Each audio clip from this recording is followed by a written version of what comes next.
नमस्कार, स्वागत है आपका। आप देख रहे हैं हमारा खास कार्यक्रम प्रार्थना हो स्वीकार। आपके साथ मैं हूं रेखा कड़ाकोटी। क्या आपके पूजा घर में शंख विराजित है? क्या आप भी रोजाना पूजा के बाद या फिर पूजा से पहले शंख बजाते हैं? क्या आप भी पुण्यकारी तिथियों पर शंख का पूजन अभिषेक करते हैं? तो क्या आपको शंख की महिमा पता है? क्या आप जानते हैं कि शंख सनातन धर्म का प्रतीक कैसे बना? शंख की उत्पत्ति सृष्टि में कैसे हुई?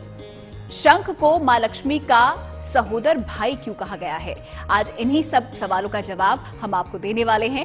साथ ही बताने वाले हैं शंख से जुड़ी वो शास्त्रीय जानकारियां जो कि आपके पूजा घर के शंख को बनाएगा और शक्तिशाली, और आपके घर में बरसेगा बस पैसा ही पैसा।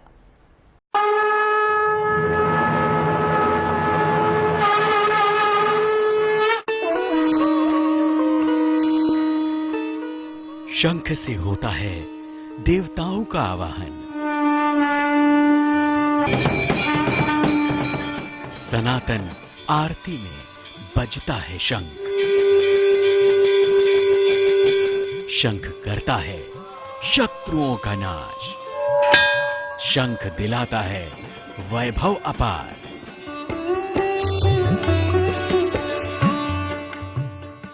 सनातन धर्म का शास्त्रीय प्रतीक है शंख।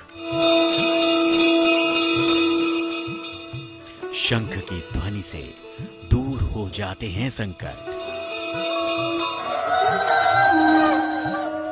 शंख नाद से दूर हो जाता है घर का वास्तु दोष। शंख एक, फायदे अनेक, क्योंकि शंख से निकलती है सुख और शांति की आवाज। इसीलिए घर में रोजाना पूजा के बाद या पहले कीजिए शंखनाद। शंख की यही तो महिमा है कि एक बार बजता है तो धरती से लेकर आकाश तक सब पावन हो जाता है। शंखनाद की गूंजती ध्वनि में मन के साथ साथ कर्म भी पवित्र हो जाते हैं। मंदिर देवी का हो या फिर देवता का, मंगल काम विवाह का हो या फिर दुकान का, हर जगह देवताओं का आवाहन, पूजन और उनकी प्रसन्नता शंख बजाकर ही की जाती है।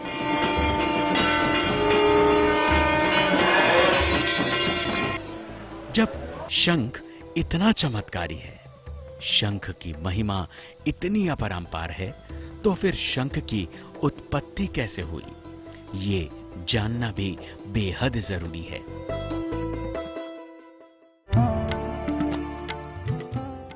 शंख की उत्पत्ति पौराणिक है। सतयुग में जब देवताओं और असुरों ने मिलकर समुद्र मंथन किया, तब समुद्र से निकले 14 रत्नों में से एक था शंख। माता लक्ष्मी और शंख दोनों ही इस समुद्र मंथन से निकले। इसीलिए शंख को माता लक्ष्मी का भाई मानते हैं। हिंदू धर्म में शंख को परम पुण्यकारी और पवित्र माना गया, जिसकी वजह यह है कि भगवान विष्णु और माता लक्ष्मी दोनों के हाथों में शंख विराजमान रहता है। शंख का धार्मिकता का यह महत्व है कि जब समुद्र मंथन हुआ तो शंख समुद्र से उस मंथन के दरमियान उत्पन्न हुआ। क्योंकि शंख को लक्ष्मी जी का भाई भी कहा जाता है, तो जिसके कारण से शंख का विशेष महत्व बढ़ गया और संपूर्ण संसार शंख की पूजा करने लगा। धार्मिक मान्यता है कि शंख बजाने से शंख से निकलने वाली ध्वनि मानसिक शांति दिलाती है। शंख से निकलने वाली ध्वनि घर की नकारात्मक ऊर्जा को खत्म कर देती है।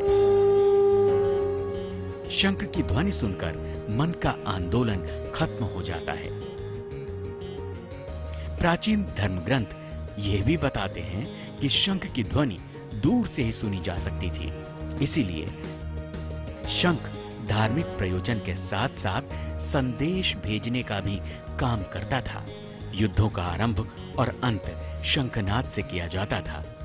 युद्धों में अलग अलग संदेश के लिए शंख की अलग अलग ध्वनि और झंडों का इस्तेमाल होता था। शंख से जुड़ी धार्मिक मान्यताएं तो ये भी कहती हैं कि शंख को घर के पूजा स्थान पर रखने से वास्तु दोष के साथ साथ बुराइयों का भी नाश होता है। सुख, समृद्धि और धन संपदा में वृद्धि होती है। साथ ही घर में सौभाग्य की वृद्धि भी करता है शंख। Bureau report, good news today. शंख सृष्टि में कैसे आया ये तो आपने जान लिया, लेकिन अब आपको हम बताने वाले हैं कि अलग अलग देवी देवताओं की उपासना में शंख का प्रयोग कैसे होता है। शंख को बजाने का सही समय क्या है, शंख को घर में स्थापित करने का शास्त्रीय विधान क्या है, और साथ ही भगवान शिव की आराधना और उपासना में शंख को क्यों वर्जित माना गया है।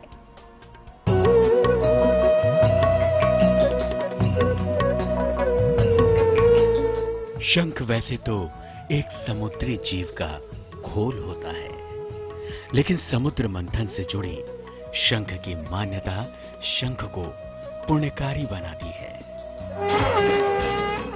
कहते हैं कि जिस घर में शंख की स्थापना होती है उस घर में अनिष्ट का नाश होता है। शंख की आकृति या कहें कि शंख के वलय के आधार पर शंख 3 आकृतियों में पाए जाते हैं। वामावर्ती शंख, दक्षिणावर्ती शंख और मध्यावर्ती शंख।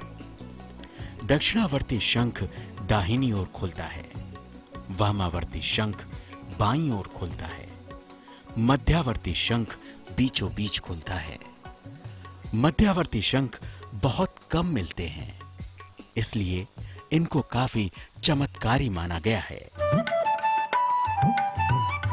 शंख वरदाई है। शंख को इच्छा पूर्ति का साधन माना गया है। इसीलिए हर देवी देवता के अनुष्ठान में शंख का इस्तेमाल जरूर होता है। शंख के बिना भगवान विष्णु और माता लक्ष्मी की पूजा अधूरी मानी जाती है। कहते हैं कि जहां शंख होता है वहां धन की हानि नहीं होती। शंख के वास के साथ मां लक्ष्मी का वास अपने आप हो जाता है। शंख को रखने से हमारे मन, मस्तिष्क, वास्तु दोष, भूत, पिशाच आदि के दोष हैं वो सब नष्ट हो जाते हैं। हमारी अंतर क्रियाएं भी ठीक हो जाती हैं, हृदय की व्यवस्थाएं भी ठीक हो जाती हैं। तो अगर आपको भी अपने घर में चाहिए पैसों की बारिश अपरंपार, तो आपको भी अपने घर में करनी चाहिए शंख की स्थापना। लेकिन क्या है शंख की स्थापना का शास्त्रीय विधान, अब ये भी जान लीजिए। नवरात्र, होली, दीपावली या फिर किसी भी शुभ मुहूर्त के दिन सफेद शंख घर पर लेकर आएं। शंख को गंगा जल और दूध से स्नान करवाएं और शुद्ध कर लें। शंख को गुलाबी कपड़ों में लपेटकर आसन पर स्थापित करें। सुबह और संध्या की पूजा के बाद शंख बजाएं।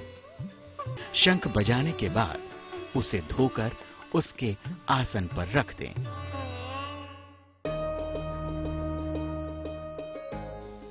शास्त्रों में वामावर्ती शंख को भगवान विष्णु का स्वरूप कहा गया है, तो दक्षिणावर्ती शंख को माता लक्ष्मी के स्वरूप में पूजा जाता है। कहते हैं कि जिस घर में दक्षिणावर्ती शंख की प्रतिष्ठा, पूजा, उपासना की जाती है, उस घर में न तो दरिद्रता रहती है, न गरीबी। शंख मां लक्ष्मी के भाई हैं, इसीलिए शंख पर भगवान विष्णु का विशेष स्नेह कृपा बरसती है। शंख से जल भरकर भगवान का अभिषेक किया जाता है। जन्माष्टमी पर शंख से भगवान का पंचामृत अभिषेक होता है। शंख के जल से काफी जल्दी प्रसन्न होते हैं भगवान विष्णु। शंख से किया गया दुग्धाभिषेक भगवान विष्णु को अति प्रिय है। शास्त्र जहां भगवान विष्णु और माता लक्ष्मी की पूजा में शंख के होने की अनिवार्यता बताते हैं, तो वहीं देवों के देव महादेव शिव की पूजा में शंख के प्रयोग को वर्जित बताया गया है। Bureau report, good news today.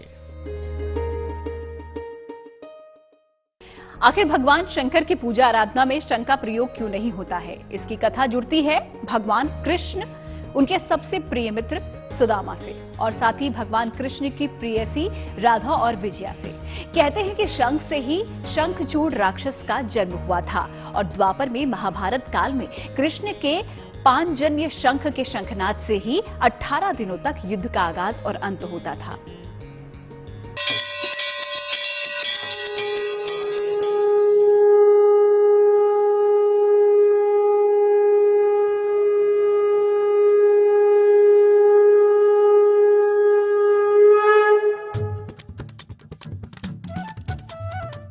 सनातन धर्म में हर मंगल काम, हर आराधना, हर आरती का आरंभ शंख की ध्वनि से किया जाता है, क्योंकि शंख से निकलने वाली ध्वनि वैज्ञानिक रूप से काफी फायदेमंद होती है। सनातन धर्म में शंख के विषय में सबसे ज्यादा जानकारी महाभारत ग्रंथ से प्राप्त होती है। महाराजा विराट के पुत्र का नाम शंख था। भगवान कृष्ण के पास पांचजन्य शंख था।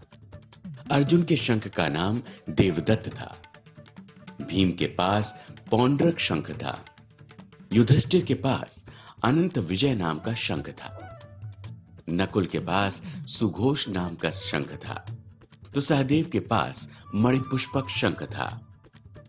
शास्त्रीय मान्यता है कि शैव संप्रदाय में शंख का प्रयोग वर्जित माना जाता है, जिसके पीछे की पौराणिक कथा काफी प्रचलित है। कथा कहती है कि द्वापर युग में राधा ने विरजा के संग भगवान कृष्ण को विहार करते देख लिया। विरजा के साथ गोपाल को देखकर राधा क्रोधित हो गई। क्रोध में राधा ने कृष्ण और विरजा दोनों को भला बुरा कहा, तो लज्जा से विरजा नदी बन के बहने लगी। कृष्ण के अपमान को देख कृष्ण के मित्र सुदामा आवेश में आ गए। सुदामा के आवेश को देखकर राधा ने सुदामा को दानव रूप का श्राप दे दिया। राधा के श्राप से सुदामा शंखचूड़ नाम के दानव बन गए। त्रिलोक में शंखचूड़ ने जब अत्याचार की पराकाष्ठा की, तो भगवान शिव ने शंखचूड़ का वध कर दिया। क्योंकि शंखचूड़ भी विष्णु भक्त था, इसीलिए भगवान विष्णु ने उसकी अस्थियों से शंख का निर्माण किया। इसीलिए बाकी देवताओं की पूजा उपासना में शंख का इस्तेमाल होता है, लेकिन शिव उपासना में शंख का प्रयोग वर्जित माना गया है। शंखचूड़ नाम का एक राजा थे। वह जब भगवान शंकर से युद्ध किए, तो युद्ध में भगवान शंकर जी से वो पराजित हुए और मृत्यु को प्राप्त हो गए। तो शंखचूड़ चूंकि भगवान शंकर जी के द्वारा मारा गया था, जिसके कारण से शंकर जी के पूजन में शंख नहीं बजाया जाता है। शंख को पूजा में पावन और पवित्र माना गया है, इसीलिए शंख का प्रयोग सावधानी से करना चाहिए। शंख को हमेशा कपड़े से ढककर ही रखें। सुबह और संध्या वंदन में ही शंख बजाएं। हर समय शंख न बजाएं। शंख को बजाने के बाद उसे धोकर ही रखें। अपना शंख किसी को भी न दें। पूजा उपासना के साथ मंगल कार्यों में किया गया शंखनाद केवल धार्मिक और आध्यात्मिक उन्नति ही नहीं करता, बल्कि ये शारीरिक क्षमताओं का विकास भी करता है, विकारों को दूर करता है। शंखनाद से वातावरण शुद्ध होता है। शंख ध्वनि कीटाणुओं का नाश करती है। शंख में रखा रात का पानी पीने से शरीर में कैल्शियम बढ़ता है। शंख बजाने से दिल और फेफड़े की बीमारी नहीं होती। शंख बजाने से वाणी दोष दूर होता है। शंख बजाने से कुंभक, रेचक, प्राणायाम 3 आसन हो जाते हैं। मनोरोगों में कारगर पाया गया है शंख। दमा, रक्तचाप नियंत्रित करता है शंखनाद। शंखनाद से मस्तिष्क तेज और स्नायु तंत्र सक्रिय रहता है। शंख 2 प्रकार के होते हैं, एक दक्षिणवर्ती शंख और एक वामवर्ती शंख। दक्षिणवर्ती शंख अधिकांशतः पूजन के लिए प्रयोग किया जाता है और भगवान विष्णु जी को स्नान कराने में भी दक्षिणवर्ती का शंख का प्रयोग होता है। तो दक्षिणवर्ती शंख का पूजन के लिए विशेष महत्व होता है। वामवर्ती शंख अधिकांशतः बजाने के लिए प्रयोग किया जाता है। शंख की महिमा अपरंपार है, इसीलिए आर्थिक वरदान दिलाने वाला, शारीरिक रोग भगाने वाला, सौभाग्य के द्वार खोलने वाला शंख कुंडली में नवग्रहों के दोषों से मुक्ति दिलवाता है। शंख से सूर्य को अर्घ देने से सूर्य की प्रसन्नता मिलती है। शंख से दूध का दान चंद्रमा मजबूत करता है। सुंदरकांड में शंखनाद मंगल ग्रह को मजबूत करता है। शंख से तुलसी जल शालिग्राम पर चढ़ाने से बुध मजबूत होता है। दक्षिणावर्ती शंख पर केसर का तिलक करने से गुरु बृहस्पति खुश होते हैं। सफेद कपड़े में शंख रखने से शुक्र ग्रह की शुभता मिलती है। शंख शुभता का प्रतीक है। सफेद रंग का शंख अपनी ध्वनि से आपके जीवन में आने वाले सभी संकटों, परेशानियों को दूर करता है। तो आप भी अपने पूजा घर में शास्त्रीय विधान से स्थापित कीजिए शंख और पा लीजिए भगवान विष्णु के साथ साथ माता लक्ष्मी का परम वरदान। Bureau report, good news today. प्रार्थना हो स्वीकार में आज का हमारा सफर यहीं समाप्त होता है। फिर होगी आपसे मुलाकात। तब तक के लिए अच्छी खबरों के लिए आप बने रहिए गुड न्यूज टुडे के साथ।